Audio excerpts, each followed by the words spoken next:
Hello and welcome to the Pint of You. As you can see, we're not in our usual spot. We're doing a collaboration with the Irish Craft Beer Show. Now, normally that means Brian, but not quite yet, because we're doing a collaboration on this one because the beer happens to be a little bit Norwegian. This is Brian's wife, Liz. Hi, Liz. Hello. So first off, we're going to show you what the bottle is. And classic, I get out a shot. But this is Dungarvan. And Liz, could you pronounce the name of the brewery for me? Because I'm going to do it wrong. Nogne. Dungarvan and those guys, who actually are ridiculously good. It's a Seaweed Saison. We've already reviewed this in the business post. So Liz and I are going to drink this now. I feel a little guilty because Liz is getting the one with far bigger head. So Liz, given we got a Norwegian and Irish beer, Sláinte, and how would you say it in Norway? Skål. Skål. Yes, I continue to do great things for international relations by not trying to pronounce words I can't pronounce. Okay, so what are you smelling, Liz? I'm getting an. It's not Saison. I'm also smelling Brian's Brew there, which is going on in the background, but that's fine. We're still going to get a lot out of this beer.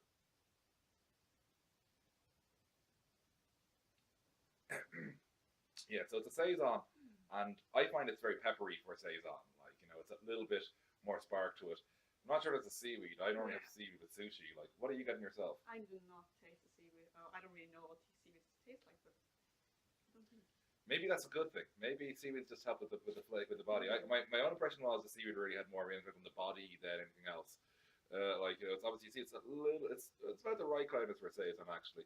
But the overall, it's very smooth going down. Like at the ABV, I'm just going to double check on the bottle here because that's how we roll this show. We don't check in advance.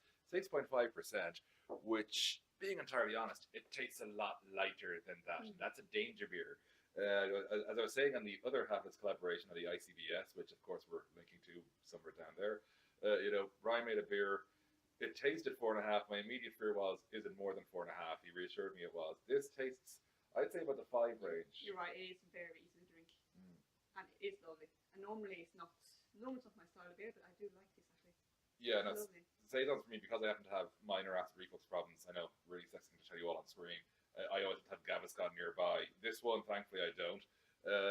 So great one. And we're going to wave goodbye to Liz. Thank you for joining the show. Thank you. We're going to finish these off, and we're going to try 2 other beers, both of which, unlike this, I haven't tried before. And so we're now with the actual host of the ICBS, as opposed to his wife this time, Brian. Collaboration. All right, so Brian, now we're going to have a beer which I definitely haven't drank. I don't think you've had it either. I've never had this one either, no. Okay, so just hand it over to me there, and we're going to have another first for the Pint of You. This is smoked Saison by Anarchy Brew, who are in Morpeth, which we think is England, but if it's in Wales, we're really sorry to anybody Welsh. I've never used Brian's bottle opener before. This is meant to be a very easy to use bottle opener. So Brian, what do I do here? Just pop it up? Yeah. Nope. Do I turn it or Brian? Please open my beer for me. It doesn't work in all bottles, but we'll try. It works in this one though. Yeah.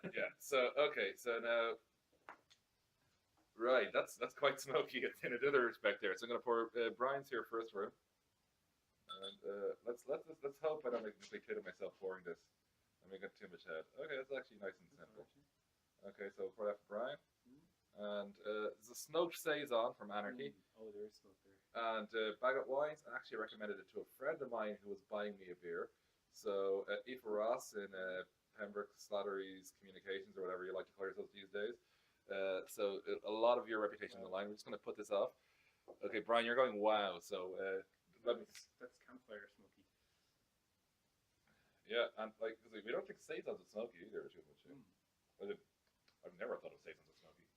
Yeah, and the last beer we reviewed, you on camera, me off camera. Wow, that is smoky, yeah. The seaweed Saison, we said it was no seaweed, just Saison. I'm thinking this is smoky, no Saison. Where's the Saison? Yeah. Like the Saison's aesthetically there, as I put it. You can definitely see a Saison. You can see a Saison there. But yeah, I'm not. This is a smoked beer. Yes. It's not like the German smoked beer. It's not one of the Bamberg ones. It's not a Bamberg one, but like this is like smoked peat or it's campfire. Campfire is exactly it. Like. A little overpowering in that respect as well. Like, our ABV here, I think it's 5.3. Just going to double check. 5.3 here. So, tastes about that range, actually, to be fair. Like, tasting that, it's like, because I always like to. It's very highly carbonated as well, which I think is Yeah, it's going to slow you it's down. slow Like down I'm, drinking anyway, so- immediately you're noticing it because me and Liz were like Yeah. pounding through that one on air, like Yeah. Yeah, it's like the one downside to being so smoky is it's kind of hard to take anything else in. That's Really hard to take anything one, else in. one Like, thing overpowering everything else. like it's like oddly, I had the black coffee IPA that the brand through a bag and three feed it together, where the coffee dominates it. That was in our last episode, and that oddly worked despite being horrifically dominant. Like there was no way you could taste That's anything just else. because you love 3FE coffee. That may be the case, yeah. But it's like I like campfires. Yeah. I don't eat campfires, but I like them. More like what your clothes smell like after you've sat around a campfire. Yeah, it is actually what it is. Yeah, I don't like that. You need to get my wife back, who's a scout. Yeah. It's like it's She'll like know all about this. she know all about this exact smell, this scent. We're definitely gonna pour a bit off camera and get her thoughts. But yeah, so that's the first. We have one more beer with Brian because he's been such a good sport. We're gonna do 2 beers, and it's got a really, really long name. So now we're doing what is safe to say one of the longest named beers we've done on this show, or probably Brian's show as well, I'd say. Restorative Beverage for Invalids and Convalescents. From, unsurprisingly, given what the name is, from Brewdog. It's an 8.7% IPA. Now, it's got a lovely, lovely, long, full of you-know-what explanation from Brewdog about what it is, but it's an IPA. So, given our success the last time, I'm going to ask Brian to open this. One day I will learn to use Brian's bottle opener. There you are, Emmet. Sadly, actually, just thinking of the show, because of the way we've shot it so far, we've yet to use Barney Gumbel's arse while presenting on this show. So that's a key point for us to reach. We're shooting this in Brian's new house. My first day in his house, by the way. It's a lovely little spot out here in Raheny.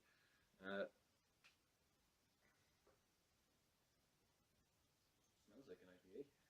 It looks like an IPA too, it's got to be said.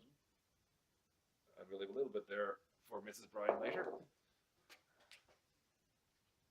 It smells like a IPA in its standard sense. I know it's 8.7, but it smells like a single, is how I put it. Like there's not that extra little bit of anything. Oh, it tastes like a session. Yeah, that's dangerous straight away. Dangerous. What? 8.7. 8.7. Yeah, no freaking way. Bloody hell. Yeah, seriously. Wow. Okay, because it does not taste anywhere near that. This is one of those nice, refreshing drinks you could just throw down all day. This is punk level. This is punk level. This is funky. What's going on here? Like, I know you're crazy in Scotland, but guys, seriously. Where's the okay, first of all, wow, it does taste good. Yeah, it tastes great. Oh yeah, it tastes lovely. That is a good beer. I like that. In terms of overall style, it's what you would expect from an IPA. Yeah. Like, there's nothing shocking there. But double IPA, you either get a punch in the face with hops, or you get like a nice punch in the face with malt. Yeah, you get something to You get remind you that something it's that stronger. punches you in the face. Yeah.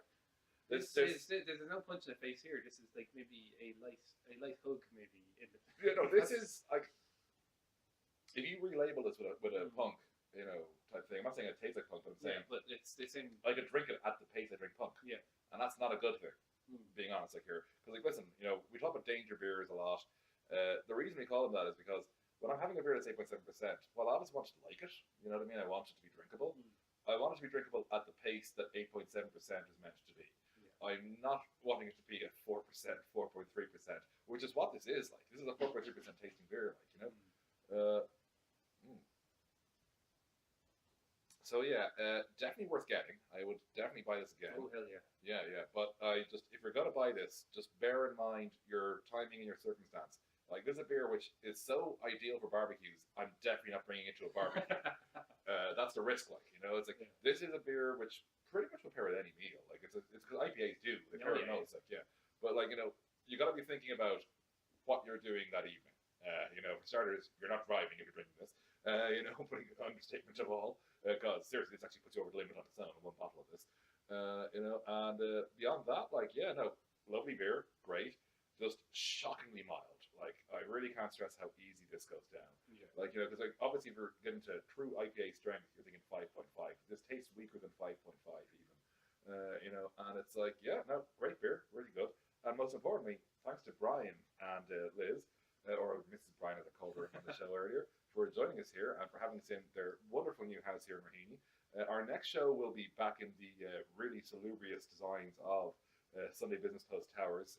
But until then, thanks for joining the Point of View, collaborating with the ICBS. Excellent. Yeah, we're actually going to include this in the final video because I just want Brian still.